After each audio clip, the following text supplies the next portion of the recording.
inspiring talk. Our esteemed speaker has consented to an open forum. May I present the members of our panel of Q&A facilitators, composed of past District Governor Obet Pagdanganan, Director-elect Rafi Alunan, and Director-elect Tony Lopez. They will be presenting the questions we have gathered. Questions have been allied to avoid repetition. Questions posted in the chat box will be submitted to the panel of Q&A facilitators and will be asked if we still have time. We've also avoided questions answerable via VP Leni's website.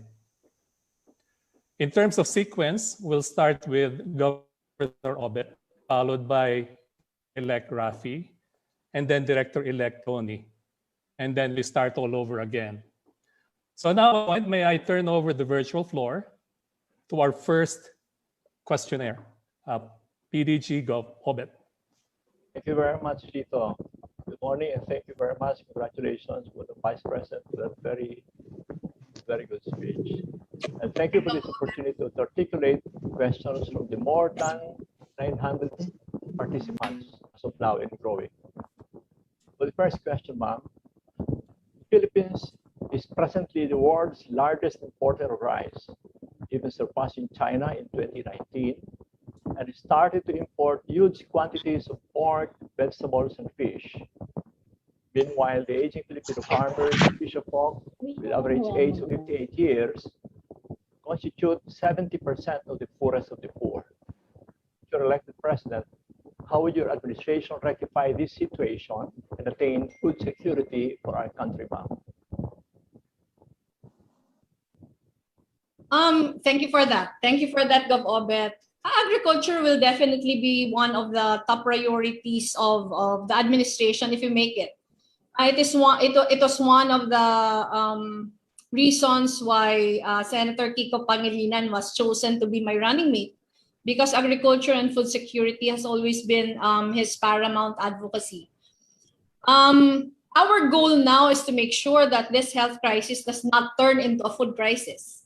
So we need to invest heavily in the agriculture sector, particularly in technology and farm-to-market infrastructure. Agriculture has not been prioritized in the past 25 years because primarily, if we include factors such as food processing, other agricultural services, transport, trade, finance, packaging, we will see that 35 to 40% of our economy is rooted really on agriculture. Prioritization of import and prioritization of import and import liberalization. If we take a look at Vietnam, China, and Thailand, they have completed the World Trade Organization design of import liberalization, and they were successful. Because they passed laws for this. The WTO design includes market access, domestic support, sanitary systems to prevent entry of diseases, etc. In the Philippines, economists are committed ideologically. Consumers will benefit because producers will be forced to be competitive. But why is rice from other countries much cheaper? That is because of subsidies and government support for other countries. In the Philippines, radical market access is being applied, not domestic support subsidies. According to the Agriculture and Fisheries Modernization Act, there should be consultations with stakeholders, but when we talk to them, they would always say that it has never happened.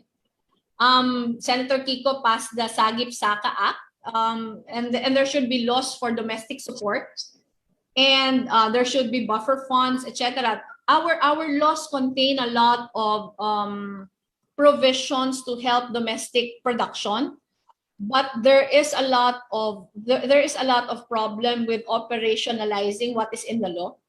So we must employ an effective governance in agriculture, and we can do this by extending adequate and sustained budget support. I will also have to empower and capacitate our farmers and fisherfolk. We can do this by building, all the necessary infrastructure, farm to market roads, installing shared service facilities, they all also must be given